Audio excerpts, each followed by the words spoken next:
ജോലി തട്ടിപ്പുമായി ബന്ധപ്പെട്ടൊക്കെ ധാരാളം റിപ്പോർട്ടുകൾ പുറത്തു വരാറുണ്ട്. ഇപ്പോൾ പ്രത്യേകിച്ച് ഈ ഗൾഫിൽ പോകുന്ന ആളുകൾ ഇപ്പോഴും തട്ടിപ്പിനിരയാകുന്നുണ്ട് എന്നുള്ളതാണ് യാഥാർത്ഥ്യം. റിക്രൂട്ടിംഗ് ഏജൻസി കബളിപ്പിച്ചതിനെ തുടർന്ന് കോഴിക്കോട് സ്വദേശിയായ യുവാവാണ് സൗദിയിൽ കുടുങ്ങിയിരിക്കുന്നത്. വടകര സ്വദേശി ഹൃതിക്കാണ് സൗദിയിൽ കുടുങ്ങിയത്. കോഴിക്കോട് പ്രവർത്തിക്കുന്ന ഇന്റർനാഷണൽ മാനേജ്മെന്റ് ഏജൻസി വഴിയാണ് ഹൃതിക്ക് സൗദിയിൽ പോയത്. വാഗ്ദാനം ചെയ്ത ജോലിയല്ല ലഭിച്ചതെന്ന് ഹൃതിക്കിന്റെ പരാതിയിൽ പറയുന്നു. കോഴിക്കോട് ജില്ലാ പോലീസ് മേധാവിക്ക് ജില്ലാ പഞ്ചായത്ത് മെമ്പർ ദുൽക്കിഫിൽ വഴി ഹൃതിക്ക് പരാതി നൽകി. 3 മാസം മുമ്പ് എനിക്ക് ഒരു ഇൻ്റർവ്യൂ ഉണ്ടായിരുന്നു കോഴിക്കോട്. സത്യം എന്ന് പറഞ്ഞ ഒരു ഏജൻറ്റ് വഴി കോഴിക്കോടുള്ള ഒരു ഏജൻസിയിലേക്കാണ് ഞാൻ പോയത്. അവിടുന്ന് സൗദിയിലേക്കൊരു ഇൻ്റർവ്യൂവിൽ ഇലക്ട്രീഷ്യൻ മെയിൻ്റെനൻസ് ആയിട്ട് പോയതാണ്. ഇത് ഞാൻ ഉറപ്പ് വരുന്നതാണ്. ഈ പറഞ്ഞ സാലറി പറഞ്ഞ പണിയായിരിക്കും, വേറെ പണിയായിരിക്കില്ല. പറഞ്ഞ പണിയും പറഞ്ഞ സാലറി ഞങ്ങളെ കമ്പനി അത്രയും വിശ്വസ്തയാണ്, ഞങ്ങളത് ഉറപ്പ് നൽകുന്നതെന്ന് പറഞ്ഞ് അവരെ ഇതിൽ പോയതാണ്.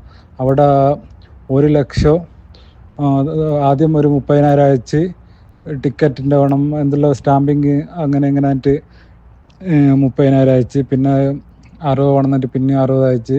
എന്നിട്ട് ഇവിടെ ഞാൻ ഇപ്പോൾ സൗദിയിൽ എത്തി നോക്കുമ്പം ഇവിടെ എന്ന് വെച്ചാൽ ഉള്ള ക്ലീനിങ്, വെൽഡിങ്, കോൺക്രീറ്റ് ഇവർ IRB പറയുന്ന എല്ലാ പണിയും ഞാൻ എടുക്കണം. പറഞ്ഞ സാലറി ഇല്ല. 1,800 സാലറി പറഞ്ഞിട്ട് ഇവിടെ എത്തി നോക്കുമ്പം 1,400 സാലറി ആയിരുന്നുള്ളൂ.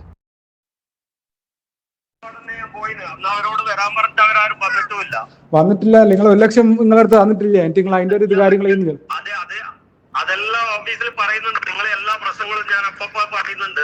പരിഹരിക്കാന്ന് അവർ പറയുന്നുണ്ട്. ഇടപെട്ടിട്ടുണ്ട് എന്ന് പറഞ്ഞു. ഇടപെട്ടിട്ട് ഞാൻ ഇവിടെ അറബീനോട് നിന്റെ ശമ്പളവും പിന്നെ ജോലിന്റെ കാര്യം ഞാൻ പറഞ്ഞു. അവനിങ്ങനെ മേസന്റെ പണി അടക്കം എടുക്കണമെന്ന് പറഞ്ഞു എന്റെ ഫാദർ പറഞ്ഞു. അതും കൂടി ഞാൻ പറഞ്ഞിട്ടുണ്ട്. അദ്ദേഹം പറഞ്ഞ അത് അവർ പരിഹരിച്ചു കൊടുക്കും. അവന്റെ ഇലക്ട്രീഷ്യന്റെ പ്ലംബിങ്ങിന്റെ പണി വരുമ്പോ അതിലേക്ക് അവനെ മാറ്റി ഉറപ്പാന്ന് പറഞ്ഞിട്ടുണ്ട്. ഇല്ല ഞാൻ അറബീനോട് ഇപ്പം സംസാരിച്ച് അങ്ങനെ തന്നെ വരുന്നത്. ഇനി പോടെന്ന് അറിഞ്ഞോടി. ഇനി പോട് ഇവിടുത്തെ 46,000 തന്നിട്ട് 2,000 റിയാൽ തന്നിട്ട് ഇനി പോടെന്ന് പറഞ്ഞു. പറഞ്ഞു ചെയ്യിപ്പി. നിങ്ങൾ പറഞ്ഞൊന്നും ചെയ്യുന്നില്ല.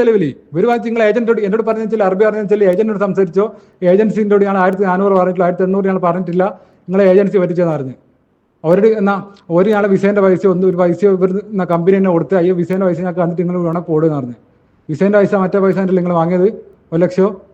അതെല്ലാം ഞാൻ ഓഫീസിൽ കാര്യങ്ങൾ പറഞ്ഞിട്ടുണ്ട്. എനിക്ക് നിങ്ങൾ എന്താ ചെയ്യുന്നത് നേരത്തെ ചെയ്യും കേട്ടോ. നമ്മളെ കൊണ്ട് കഴിയുന്ന ഇങ്ങനത്തെ ആടെയുള്ള പ്രശ്നങ്ങൾ പരിഹരിക്കാൻ ഞാൻ അപ്പൊ ബന്ധപ്പെടുന്നുണ്ട്. ടി നന്ദഗോപാൽ വിവരങ്ങൾ നൽകും. നന്ദഗോപാൽ, ജോലി തട്ടിപ്പുമായി ബന്ധപ്പെട്ട നിരന്തരം വാർത്തകൾ വരുന്നുണ്ടെങ്കിലും തട്ടിപ്പിലെ ആളുകൾ പതിവായി തന്നെ കുടുങ്ങുന്നു. ഇവിടെ എന്തൊക്കെയാണ് സംഭവിച്ചത്? തൊഴിൽ തട്ടിപ്പിന്റെ ഏറ്റവും പുതിയ ഇരയാണ് ഹൃതിക് ടി പവിത്രൻ എന്നുള്ളതാണ്. 3 മാസം മുൻപാണ് കോഴിക്കോട് പ്രവർത്തിക്കുന്ന ഒരു റിക്രൂട്ടിംഗ് ഏജൻസി മുഖേന ഇദ്ദേഹം സൗദിയിലേക്ക് പോകുന്ന സമയത്ത് ഇദ്ദേഹത്തോട് പറഞ്ഞത് ഇവിടെ ഇലക്ട്രിക്കൽ വർക്കുകളാണ് എന്നുള്ളതാണ്. 1,800 റിയാൽ അവിടെ ശമ്പളമുണ്ട് എന്നുള്ളതും പറഞ്ഞിട്ടുണ്ടായിരുന്നു. അങ്ങനെ ഈ ഏജൻസി മുഖേന ഏതാണ്ട് 1 ലക്ഷത്തിനകം അടുത്ത് തുക നൽകിയാണ് ഈ ഹൃതിക് സൗദിയിലേക്ക് പോവുകയും ചെയ്യുന്നത്. പക്ഷേ അവിടെ എത്തിയതിനു ശേഷമാണ് കാര്യങ്ങൾ ഈ പറഞ്ഞതുപോലെ ഒന്നുമല്ല എന്നുള്ളത് വ്യക്തമാകുന്നത്. അവിടെയുള്ള എല്ലാ ജോലികളും ഹൃതിക് ചെയ്യണമെന്നുള്ളതാണ് കമ്പനി മാനേജർ ആവശ്യപ്പെട്ടത്. അതോടൊപ്പം തന്നെ 1,400 റിയാൽ മാത്രമാണ് ശമ്പളമായി നൽകുകയും ചെയ്തത്.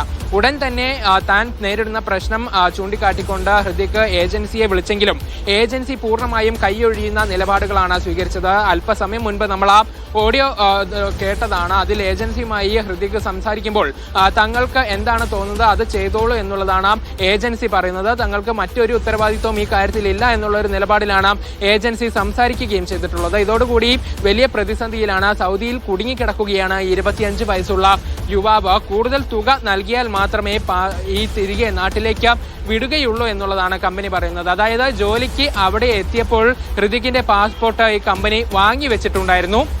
അപ്പോൾ കമ്പനി ആവശ്യപ്പെടുന്ന തുക നൽകിയാൽ മാത്രമേ തിരികെ ഈ പാസ്പോർട്ട് നൽകുകയുള്ളൂ എന്നുള്ളതും സ്വന്തമായി ടിക്കറ്റ് എടുത്ത് നാട്ടിലേക്ക് പോയിക്കോളൂ എന്നുള്ളതുമാണ് കമ്പനിയുടെ നിലപാട്. അങ്ങനെ എന്ത് ചെയ്യണമെന്ന് അറിയാതെ നിൽക്കുകയാണ് ഈ യുവാവ് ഇവിടെയുള്ളത്. ഏതായാലും ഇപ്പോൾ കോഴിക്കോട് ജില്ലാ പോലീസ് മേധാവിക്ക് ഹൃതിക് ജില്ലാ പഞ്ചായത്ത് അംഗം വഴി ഒരു പരാതി നൽകിയിട്ടുണ്ട്. ഈ പരാതിയിൽ നടപടികൾ ഉണ്ടാകുന്നുണ്ട്, അല്ലെങ്കിൽ കൂടുതൽ അന്വേഷണം ആവശ്യപ്പെട്ടുകൊണ്ട് പോലീസ് നടപടികൾ മുന്നോട്ട് നീക്കിയിട്ടുണ്ട് എന്നുള്ളതാണ് മനസ്സിലാക്കുന്നത്. ഒരുപക്ഷെ ഇന്ന് തന്നെ ഈ കാര്യത്തിൽ ഒരു പരിഹാരം ഉണ്ടാകാനുള്ള സാധ്യത കൂടി നമ്മളിപ്പോൾ കാണുന്നുണ്ട്.